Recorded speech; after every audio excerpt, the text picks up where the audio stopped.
Bonsoir tout le monde, j'espère que vous allez bien, j'espère que vous vous portez bien. Nous sommes toujours le 16 octobre 2022. Voilà, et je voulais consacrer cette émission à un sujet. Je sais qu'il va pas faire le buzz. Je sais que j'aurai pas beaucoup de clics, j'aurai pas beaucoup de vues. Mais c'est un sujet qui s'impose parce que pour moi c'est très important. Et le vieux sage, le vieux adage, on ne sait pas. Il y a une polémique, on ne sait même pas à qui on peut attribuer cette, pour moi, la meilleure phrase, la meilleure citation du monde et de l'histoire. La culture, c'est tout ce qui reste lorsqu'on perd tout. La culture, c'est tout ce qui reste lorsqu'on perd tout. Et aujourd'hui, je vais vous démontrer, chiffre à l'appui, l'inculture, la profonde inculture des dirigeants algériens. Et des dirigeants de notre régime algérien qui patauge dans l'inculture et qui ne donne aucune priorité pour la culture, la promotion de la culture et la protection du patrimoine culturel de notre pays. La loi de finances complémentaire de 2022, qui a été votée et publiée début octobre 2022, a permis d'octroyer de nouveaux budgets à l'ensemble des ministères du gouvernement algérien.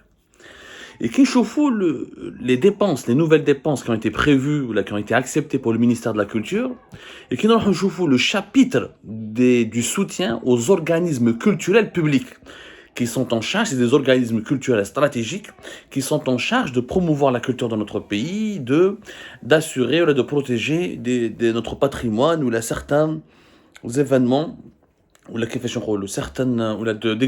d'enseigner les écoles de formation culturelle ou des parcs culturels ou des parcs naturels, parce que le parc naturel par exemple à Haga ou à Tassili, c'est des parcs à la fois naturels, écologiques, c'est l'environnement, mais c'est aussi de la culture, parce qu'il y a des vestiges historiques ancestrales, il y a des vestiges de l'Antiquité. Que je vois les chiffres, nous sommes dans un pays dirigé par des incultes, dirigé par des véritables incultes, et c'est pour ça que notre pays n'avancera jamais. Vous imaginez, l'ensemble des établissements culturels importants dans notre pays ont bénéficié d'un budget pour terminer l'année 2022 de même pas 19 millions de dollars. De l'équivalent de même pas 19 millions de dollars. Qui n'ont donc certains budgets, والله يا جماعة تبكي يا جماعة والله واحد إنسان يبكي. ناخذ par exemple l'école supérieure et l'école régionale des beaux-arts. L'école supérieure et les écoles régionales des beaux-arts. L'école supérieure des beaux-arts d'Alger, parmi les établissements les plus connus du continent africain, parmi les plus prestigieux du monde, des artistes et des célébrités. Et les écoles régionales des beaux-arts, les beaux-arts, c'est ce qu'il y a de là. C'est très, on forme pas que des peintres, on forme des peintres, des artistes, des architectes, ça peut être des designers, des paysagistes. Les beaux-arts, c'est pas uniquement la peinture. C'est un ensemble de métiers, de professions et de sensibilités qui donnent lieu à des activités artistiques qui peuvent elles aussi générer des activités économiques importantes.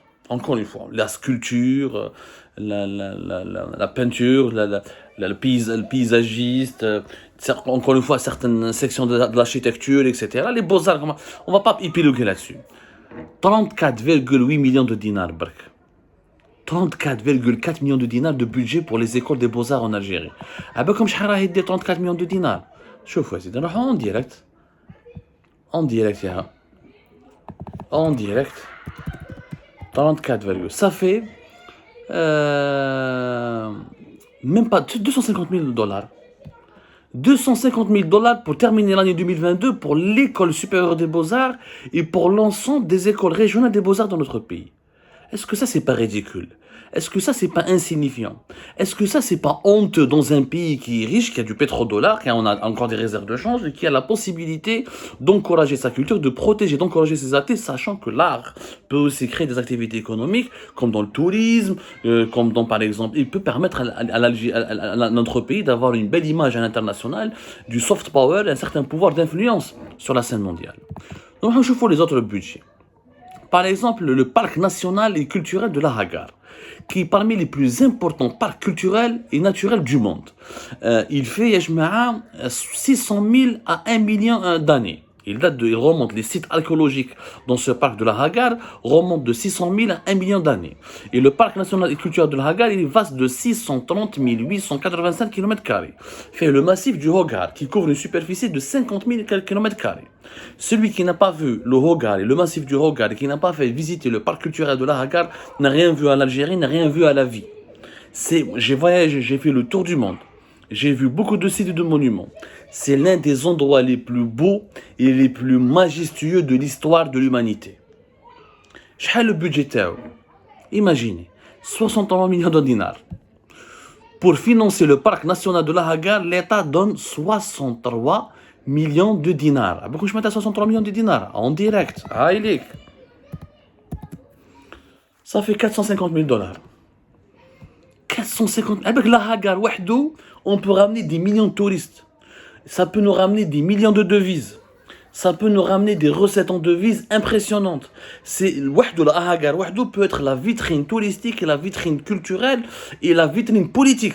Parce que quand tu as des paysages aussi beaux comme Queensland, l'Amazonie, le Brésil, Queensland, l'Australie, les châteaux de la Loire en France, ça fait de toi, ça fait de ton pays une carte postale, une puissance qui inspire l'influence, qui inspire les artistes, qui inspire les publicitaires, qui inspire les cinéastes.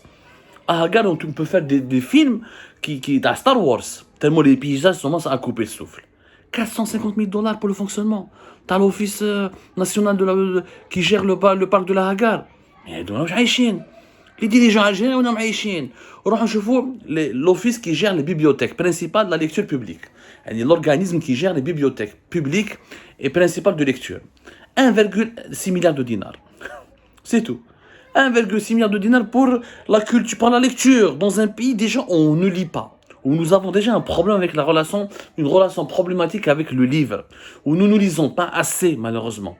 Où un peuple qui ne lit pas, c'est un peuple qui est condamné à l'ignorance. Un peuple qui est condamné à l'ignorance, c'est un peuple qui est condamné au sous-développement.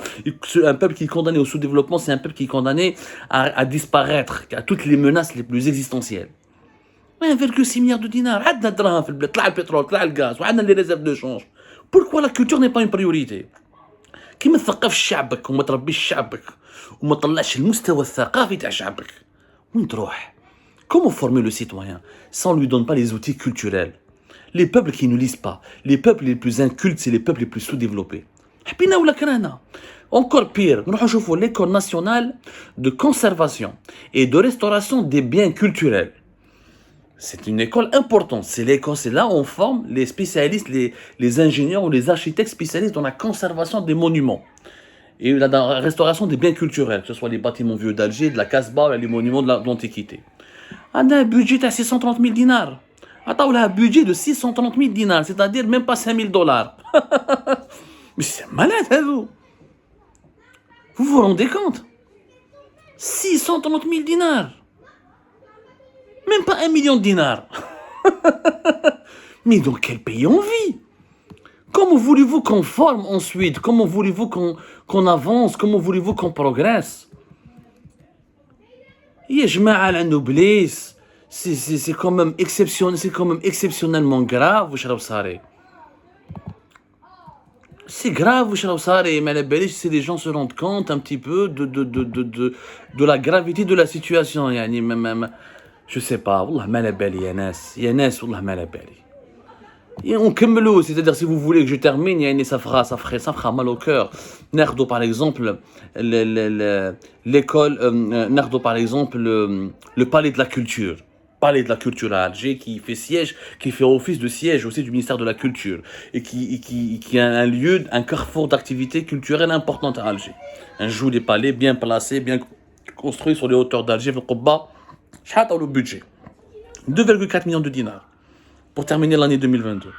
2,4 millions de dinars يا ناس. مانيش نتمسخر بكم والله, مانيش نتمسخر بكم, c'est des budgets sérieux.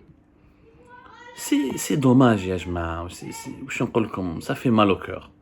Ça fait très mal au cœur et ça prouve encore une fois que nous sommes dans un pays où la culture n'est pas du tout une priorité, où les dirigeants ne s'intéressent pas à la culture, on ne s'intéresse pas à éduquer les Algériens, ils ne s'intéressent pas. Toutes les maisons de culture en 2022 termineront l'année avec un budget de 568 millions de dinars. 568 millions de dinars.